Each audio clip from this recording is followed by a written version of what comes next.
to the Big 12 championship game. This is the one pure bid thief game based on the rankings as they are now. Now, that could change Tuesday if the committee were to reevaluate BYU and move them up.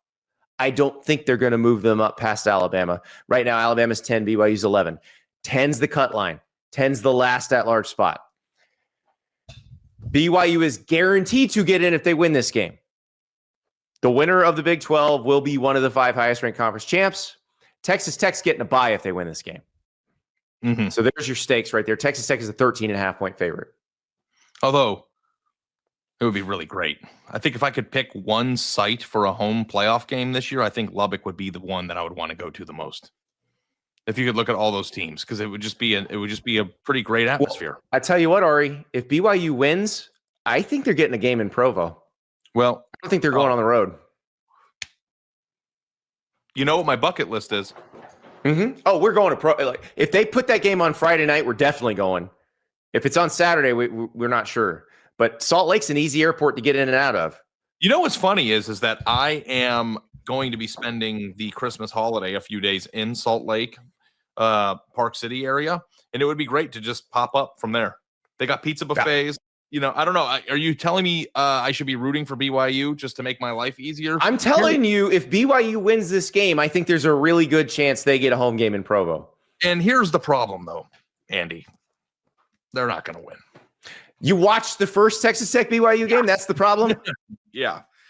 That I think that BYU is a very good team, and I think that there is a case to be made. I see a lot of Cougars fans online griping about their mistreatment in the playoff selection process, and I think that based on their perspective that there are arguments to be made.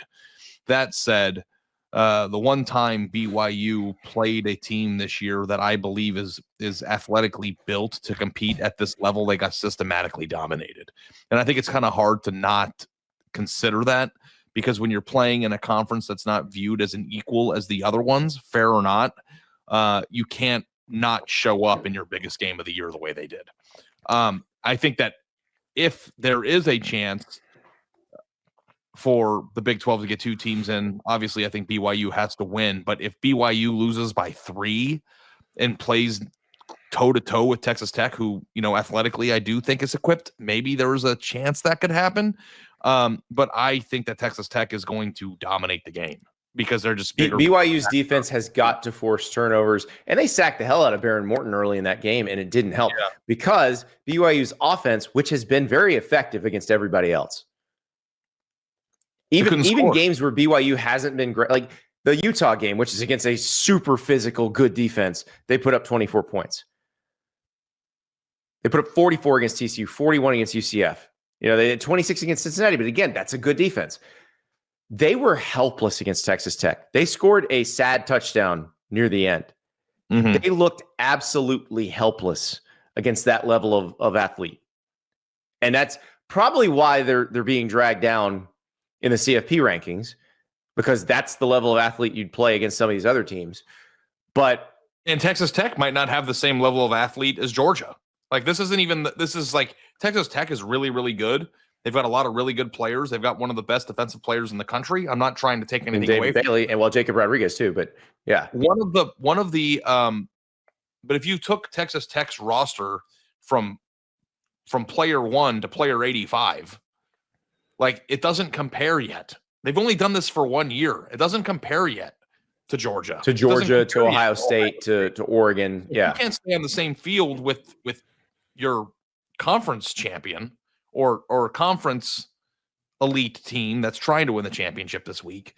Then what does that say about your ability to play Oregon? Like, and I think that is why they have been ranked where they're ranked. And frankly speaking, being number 11 is a pretty solid spot for them to be in, considering the way that game went. I actually think that they should be, you know, pretty pleased with this. But the best part about this, BYU, is if you believe that you're being mistreated, and that's certainly your prerogative, you control your own destiny here. You have a win the game. That's it. That's all you got to do. It shouldn't feel so impossible to win this game.